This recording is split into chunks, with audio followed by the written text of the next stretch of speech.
अब हम विचार करते हैं कि इन पंचदेवों की उपासना कितने प्रकार की है।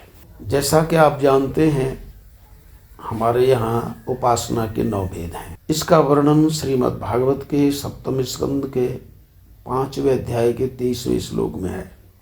श्रवणम कीर्तनम विष्णोः स्मरणम पादसेवनम अर्चनम वंदनम दास्यम सख्यमात्म निवेदनम। ये 9 प्रकार की उपासना है। जिज्ञासा होगी कि उपासना 9 ही प्रकार की क्यों है। तो देखिए, प्रथम एक परमात्मा, 3 गुण और 5 तत्व। इस प्रकार 1 धन 3 धन 5 बराबर 9, इसलिए 9 प्रकार की उपासना है। दूसरे, 3 गुणों का विस्तार हो तो वह 4 होता है। इसी प्रकार जब 5 प्रकार के भाव साधक में होते हैं, शांत भाव, दास्य भाव, सख्य भाव, वात्सल्य भाव और माधुर्य भाव, तो जब 5 का विस्तार करते हैं तो 5 और उनके बीच में 4 अंतर होता है, खाली जगह। तो ये 9, इस प्रकार 9 प्रकार की उपासना है।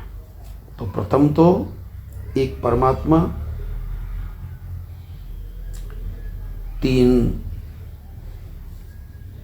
गुण, 5 भाव, 9, तो ये पूर्णांक। तो इस प्रकार 9 प्रकार की उपासना है। 9 का अंक पूर्ण है और उपासना से हम पूर्ण परमात्मा को प्राप्त कर सकते हैं, इसलिए 9 प्रकार की उपासना है। उपासना का मतलब ही होता है उप समीप में आसन बैठना। परमात्मा के समीप बैठने का जो प्रयास है वो उपासना है। और ये उपासना क्यों करते हैं? क्योंकि जीव और ईश्वर,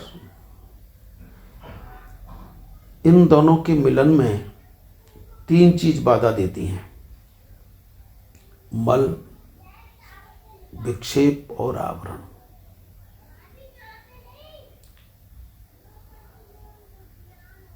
तो ये 3 चीजें ऐसी हैं जिन्हें हम ऐसे समझ सकते हैं जैसे कि किसी थाली में पानी है, लेकिन वो थोड़ा गंदा है,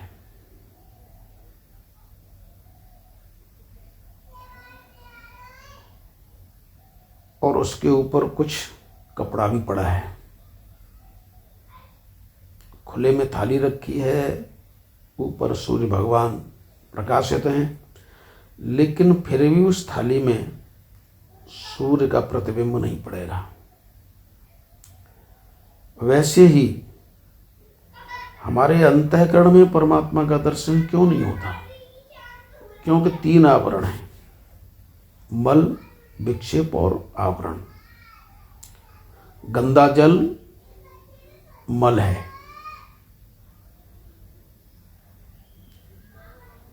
जल हिल रहा है, ये विक्षेप है, और उस जल के ऊपर कपड़ा पड़ा है, ये आवरण है। जब तक ये 3 दोष दूर नहीं होंगे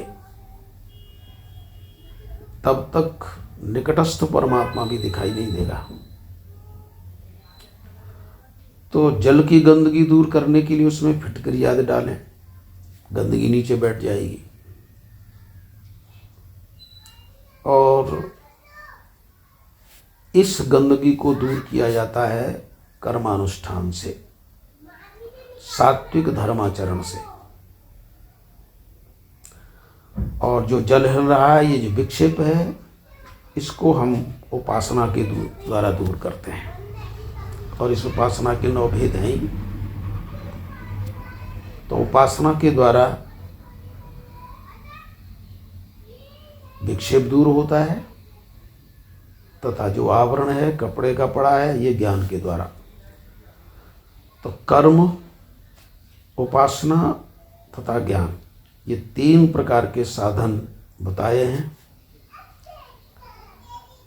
जीव अपने परमात्मा को देख सकता है, उसी के लिए मल, विक्षेप, आवरण, इन तीनों का हटना जरूरी है।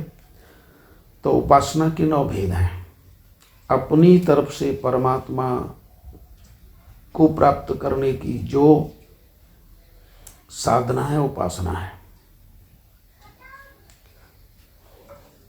और 9 का अंक पूर्ण है। उस 9 यानी पूर्णमदः पूर्णमिदं पूर्णात् पूर्णमुदच्यते पूर्णस्य पूर्णमादाय पूर्णमेवावशिष्यते। तो 9 का अंक पूर्ण है, परमात्मा पूर्ण है। उस पूर्ण परमात्मा को प्राप्त करने के लिए इसीलिए 9 प्रकार की उपासना है। तो उपासना इसलिए है क्योंकि एक परमात्मा, 3 उसके गुण या 3 प्रकार की उसकी योग माया, 5 प्रकार का भाव। इस प्रकार उस 9 यानी पूर्ण परमात्मा को प्राप्त करने के लिए 9 उपासना का वर्णन है। आज इतना ही, फिर